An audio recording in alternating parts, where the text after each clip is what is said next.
Hello everyone, it's Willa Latham and I love antique porcelain. And today I have something very, very rare and very beautiful, and it's got a nice surprise, look. It is a chestnut basket made by Worcester in the year, around the year 1770.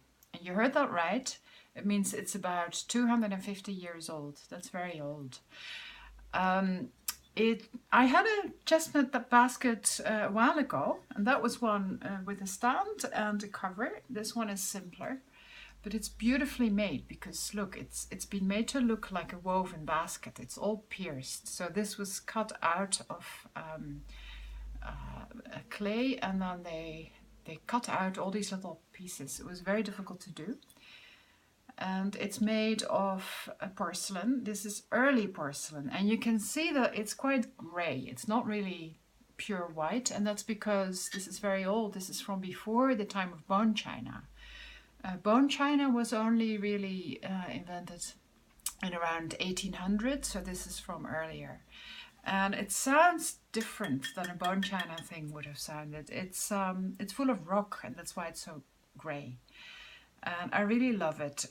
It's so beautifully made. As you can see, there's all these molded details on the outside, all these flowers, and all these little flowers have been added individually. And then the handles have been made like twigs. And see, they have the blemishes that twigs always have. And that's just such a cool detail.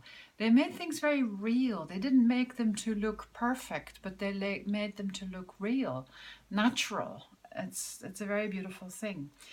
And then of course the inside is stunning, because look at this stunning painting. You've got a rose, hollyhocks, ranunculus.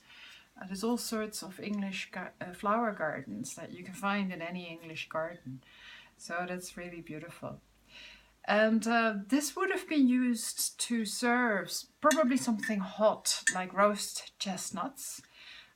In those days, people wouldn't have things like ice cream or chocolate cake for dessert. They would have fruit or fruit compote, or roast chestnuts were very popular as desserts. So not particularly sugary things, but more natural things. And this is very good for something hot because the heat can escape, the steam can escape, and it won't get soggy right away. You could also serve eggs or, well, anything really. I have to admit, at the moment, I use it to collect my receipts, and it's a very nice way to collect your receipts. So yeah, you can find this one in my shop. It is for sale. I have to point out one more thing, because you could be the next collector who owns this. There are two little stickers here. And they are the stickers from the previous owners. They were very famous collectors who sold their collections when they were at a very ripe old age. And yeah, so it's got what you call provenance, and that's a very nice thing to know that, you know, this thing has been in big Worcester collections. And the last lady who sold this, Mrs. Celia Morris, she wrote a lovely little piece explaining why she was selling her whole collection, which she had built up with her husband throughout their lives. Her husband owned, well, she and her husband owned a locksmith shop in Nottingham. And they spent basically their whole life collecting early Worcester porcelain. They were crazy about it. They absolutely loved it. They did a lot of research.